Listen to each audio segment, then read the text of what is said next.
नमो नमः। वीररस प्रधान शिशुपाल वध महाकाव्य के इस प्रथम सर्ग में फिर से आपका हार्दिक स्वागत है। प्रिय विद्यार्थियों, पिछले श्लोकों में हमने देखा था कि रावण का ही भय नहीं था, अपितु उससे संबंध रखने वाले जो हाथी हैं उनसे भी भय था और उनसे डर के मारे ऐरावत आदि जो हाथी हैं वो भाग करके अलग अलग दिशाओं का आश्रय ले लिया और दिग्गज बन गए। फिर वह कभी लौट करके नहीं आए थे। रावण ने देवांगनाओं को बंदी बना लिया था और उनकी निश्वास वायु जो कि बहुत गर्म होती थी उससे कामज्वर युक्त उसका शरीर शांत होता था। चंदन से युक्त जो जलकणों से कोमल ताल वृंत की हवाएं होती हैं उनसे शांत नहीं होता था। फिर हमने ये भी देखा था कि 6 ऋतुएं भी उसके अधीन होकर उसकी सेवा करती हैं। परिवार में एक परिवार भाव को प्राप्त हो गई है। अब इस श्लोक में कहते हैं कि रावण इतना अभिमानी था कि वह भली भांति जानता था कि राम अजन्मा हैं और फिर भी इन्हीं के हाथों ही मेरा वध होना भी है, लेकिन उसने अपने अभिमान को नहीं छोड़ा, राम के प्रतिकूल आचरण किया। इसका कारण एक ही है, सदाभिमानेक धना ही मानिनः ही, यानी क्योंकि मानिनः मानी लोग, स्वाभिमानी लोग सदा हमेशा अभिमानैक धना अभिमान रूपी एक धन को रखने वाले होते हैं, अभिमान रूपी धन वाले होते हैं। इसका समस्त अर्थ उच्चारण के पश्चात देखते हैं।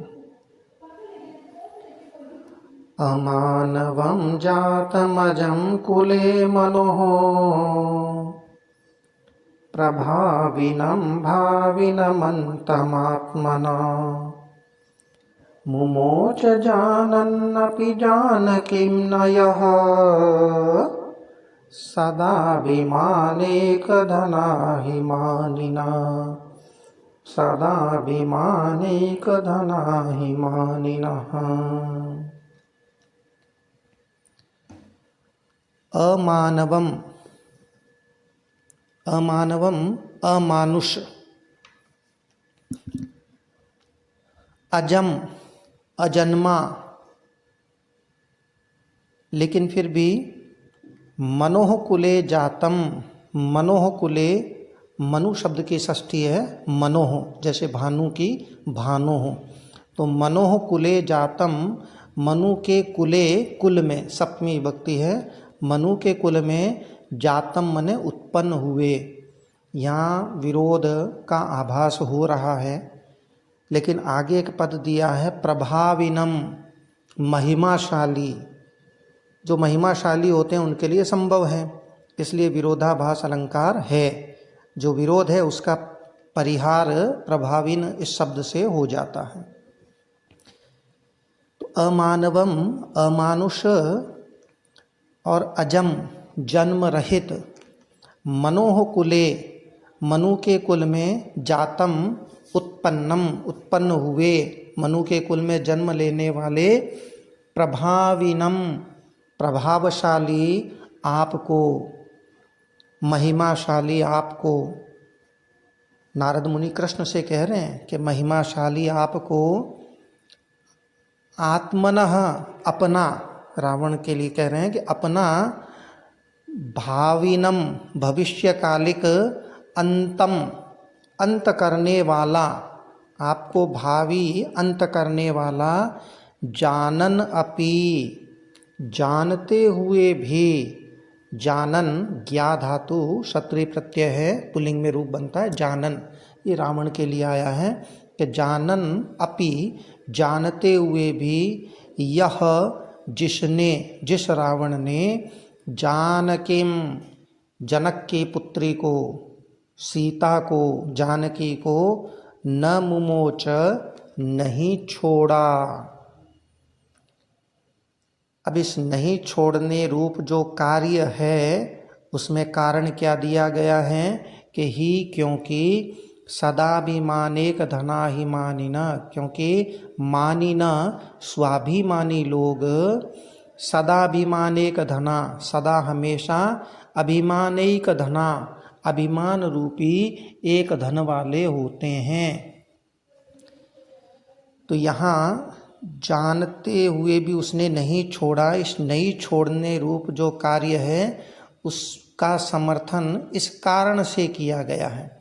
कारण यही है कि मानी लोग हमेशा अभिमान रूपी धन वाले होते हैं, प्राण चले जाए पर उनका अभिमान नहीं जाता है। तो इससे समर्थन करने के कारण अर्थांतर न्यास अलंकार हैं।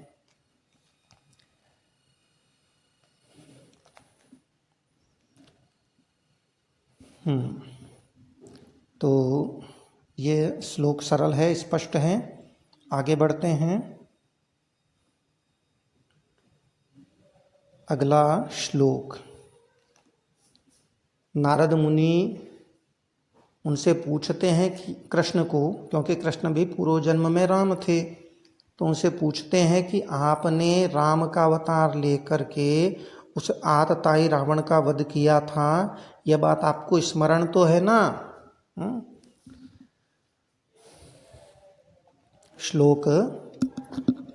स्मरत्यदो दाशरथिर्भवन् भवान्, नमुं वनान्ताद्वनितापहारिणम्, पयोधिमाबद्धचलज्जलाविलम्, विलङ्घ्य लङ्कां निकषाः निष्यति।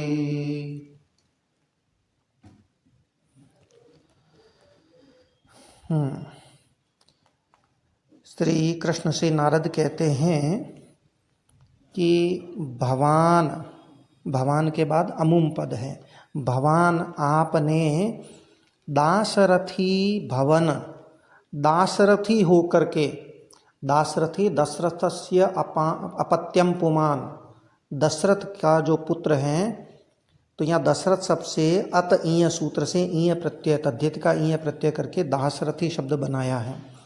तो दाशरथीर भवन, दाशरथी होकर के, राम होकर के, दशरथ का पुत्र राम बन कर के, और फिर वनांताद, वन से, और वन का नाम है दंडकारण्य।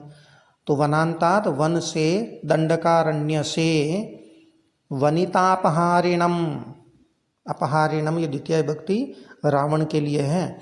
वनितापहारिणम, वन से, वनितापहारिणम, वनिता का अपहरण करने वाले, वनिता कांता जो सीता है, पत्नी सीता जो है उसका अपहरण करने वाले, राम की पत्नी सीता का अपहरण करने वाले।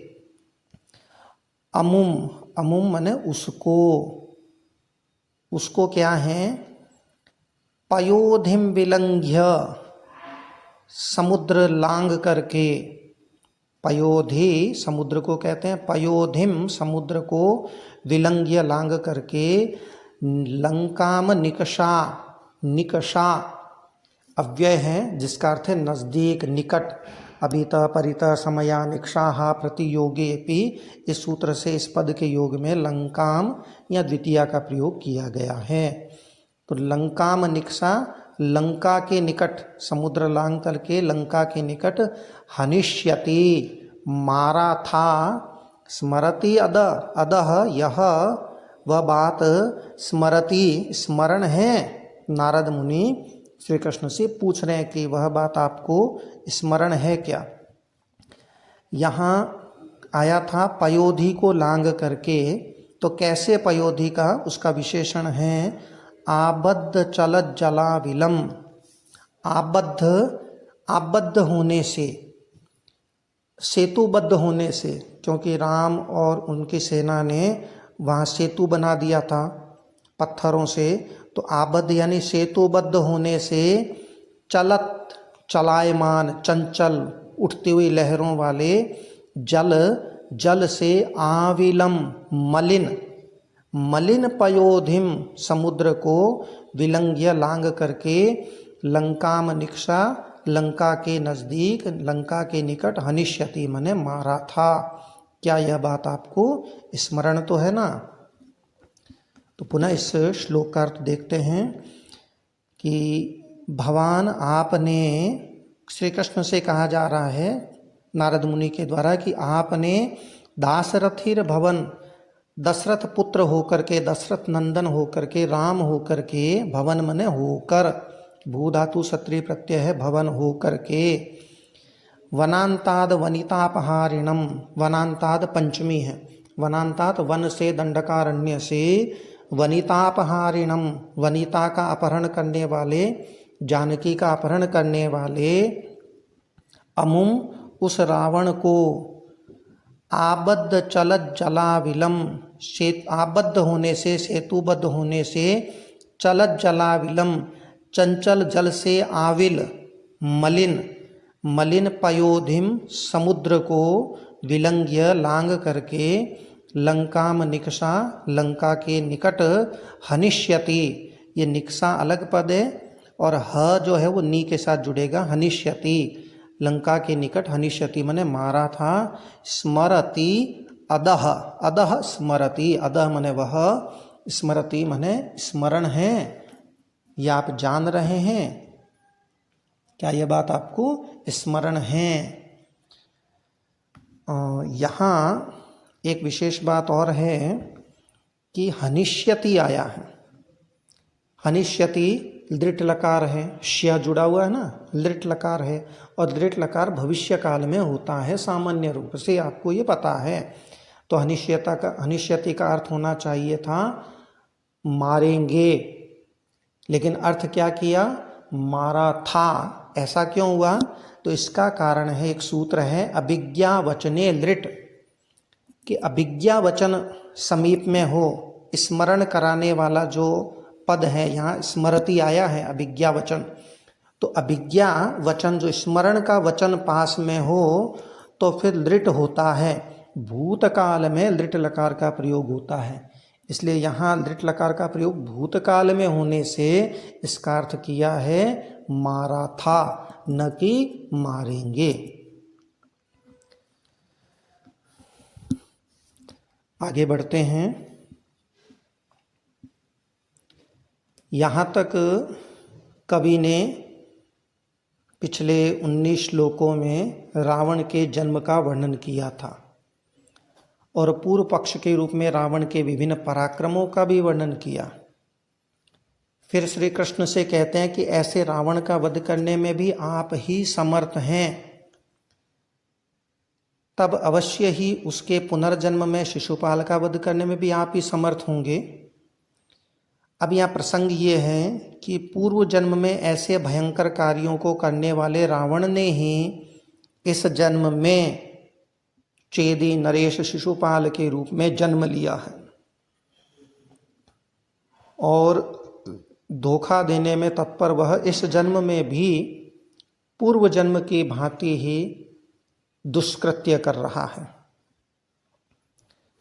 तो इस श्लोक को देखते हैं। अथोपपत्तिं छलना परोपरा मवाप्य शैलोष इवेश भूमिकाम् तिरोहितात्मा शिशुपाल संज्ञया प्रतीयते सम्प्रति सोऽप्य सपरैः। अथ इसके बाद, राक्षस देह के त्याग के बाद, रावण ने जब शिशुपाल जो पूर्व जन्म में रावण था उसने अपने राक्षस देह का त्याग किया, उसके बाद उसके बाद छलनापरः एषः, छलनापरः एषः, छलनापरः छल करने में तत्पर, दूसरों को छलने में तत्पर, एषः यह, इस रावण ने, यह जो एषः, यह जो रावण है वह शैलूष भूमिकाम इव, उपमा अलंकार है कि शैलूष भूमिकाम इव, शैलूष नट को कहते हैं, अभिनेता को कहते हैं, हीरो को कहते हैं। तो शैलूष नट की भूमिकाम इव, भूमिका के समान, नट के रोल के समान। आप जानते हैं कि जो अभिनेता होते हैं वो अलग अलग भूमिका किया करते हैं, अलग अलग रोल किया करते हैं। जैसे रावण ने भूतनाथ का रोल किया था, तो वास्तव में तो वह रावण ही है, क्षमा कीजिए, अमिताभ बच्चन ने भूतनाथ का रोल किया था, पर वो वास्तव में क्या है, अमिताभ ही है। ये तो हमारे लिए छलावा है कि वो हमें भूतनाथ के रूप में प्रतीत हो रहा है। तो शैलूष नट की भूमिकाम एवं भूमिका के समान, अपराम दूसरे, उपपत्तिम उपपत्ति को, जन्म को, दूसरे जन्म को, अवाप्य प्राप्त करके, तिरोहितात्मा शिशुपाल संज्ञया, संप्रति, संप्रति इस समय, शिशुपाल संज्ञया, शिशुपाल इस संज्ञा से, शिशुपाल इस नाम से, तिरोहितात्मा अपने आप को तिरोहित करता हुआ, अपने आप को छिपाता हुआ, छिपाता हुआ, सह अपि असह, स अपि, सह अपि वही होने पर भी, रावण होने पर भी, वही होने पर यानी रावण होने पर भी, परैः दूसरों के द्वारा, असह वह नहीं है, स मने वह है, अस मने वह नहीं है, ऐसा प्रतीयते प्रतीत होता है कि वह रावण नहीं है, ऐसा प्रतीत होता है, पर वास्तव में तो वह रावण ही है जो इस जन्म में शिशुपाल के रूप में आपके सामने है। पुनः समस्त अर्थ देखते हैं कि अथ इसके उपरांत, राक्षस राज की देह का त्याग करने के उपरांत, छलना पर, छलने में तत्पर, ठगने में तत्पर, एष यह रावण जो है वो शैलूष भूमिकाम इव, नट की भूमिका के समान, जैसे नट दूसरी भूमिकाओं को प्राप्त करते रहते हैं, उस नट की भूमिका के समान, अपराम दूसरे, उपपत्तिम अवाप्य जन्म को प्राप्त करके, और संप्रति इस समय, इस जन्म में, इस समय, शिशुपाल संज्ञया, शिशुपाल इस नाम से, तिरोहित आत्मा अपने आप को छिपा करके, तिरोहित करके, छिपा करके, स अपि वही होकर भी, रावण होकर भी, परई दूसरों के द्वारा, असह वह नहीं है, ऐसा प्रतीयते प्रतीत हो रहा है। तो यहाँ इव के कारण उपमा है, नट जैसे अपने वास्तविक रूप को छिपाकर अन्य रूपों में प्रकट होता है, वैसे ही रावण भी अपने वास्तविक स्वरूप को छिपाकर इस जन्म में शिशुपाल के रूप में प्रकट हुआ है। चूँकि नट से तुलना की गई है, नट की भूमिका से तुलना की गई है, इसलिए यहाँ उपमा अलंकार है। अस्तु, आगे के श्लोक अगली कड़ी में फिर देखते हैं, तब तक के लिए धन्यवाद।